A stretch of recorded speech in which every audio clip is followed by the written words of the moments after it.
ক্রিকেটের ক্ষুদ্রতম এবং সবচেয়ে গতিময় সংস্করণ টি-20। আন্তর্জাতিক ম্যাচগুলির জনপ্রিয়তা বাড়াতে আইসিসি টি-20 বিশ্বকাপের যাত্রা শুরু। টুর্নামেন্টটি আন্তর্জাতিক ক্রিকেটের ইতিহাসে নতুন সংযোজন হলেও দ্রুতই বিশ্বের অন্যতম রোমাঞ্চকর ক্রীড়া ইভেন্টে পরিণত হয়েছে। এর শুরু 2007 সালে দক্ষিণ আফ্রিকায়, যেখানে অংশ নেয় 12টি দল। প্রথম আসরটি ছিল দুই চিরপ্রতিদ্বন্দ্বী দল ভারত ও পাকিস্তানের মধ্যে, যা এক শ্বাসরুদ্ধকর ফাইনালের মাধ্যমে শেষ হয়। মহেন্দ্র সিং ধোনির নেতৃত্বে পাকিস্তানকে পরাজিত করে উদ্বোধনী শিরোপা জয় করে ভারত। প্রথম 3 বছর এটি প্রতি বিজোড় বছরে অনুষ্ঠিত হতো।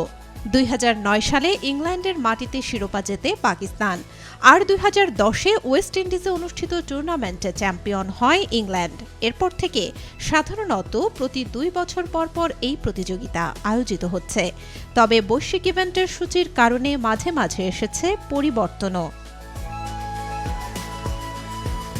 2012 সালে শ্রীলঙ্কায় অনুষ্ঠিত আসরে প্রথমবার চ্যাম্পিয়ন হয় ওয়েস্ট ইন্ডিজ। 2016 সালে ভারতে আয়োজিত টুর্নামেন্টেও জয়ী হয়ে প্রথম দল হিসেবে একাধিকবার শিরোপা জেতার গৌরব অর্জন করে দলটি। সময়ের সাথে সাথে টুর্নামেন্টে বেড়েছে দলের সংখ্যাও।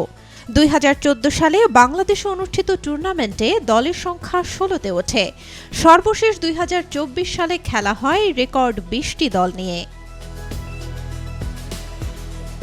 2014 সালে শ্রীলঙ্কা, 2021-এ অস্ট্রেলিয়া এবং 2022-এ ইংল্যান্ড শিরোপা জেতে।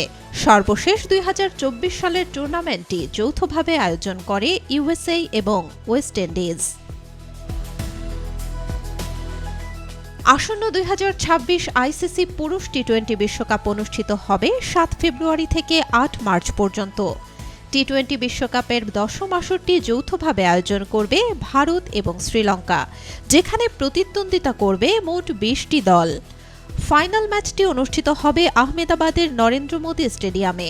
এই বিশ্বকাপ তার দ্রুত গতির ক্রিকেট, অপ্রত্যাশিত ফলাফল এবং উদীয়মান দলগুলোর অংশগ্রহণের মাধ্যমে বিশ্বব্যাপী কোটি কোটি ভক্তকে আকৃষ্ট করে চলেছে। Desk report, B News 24।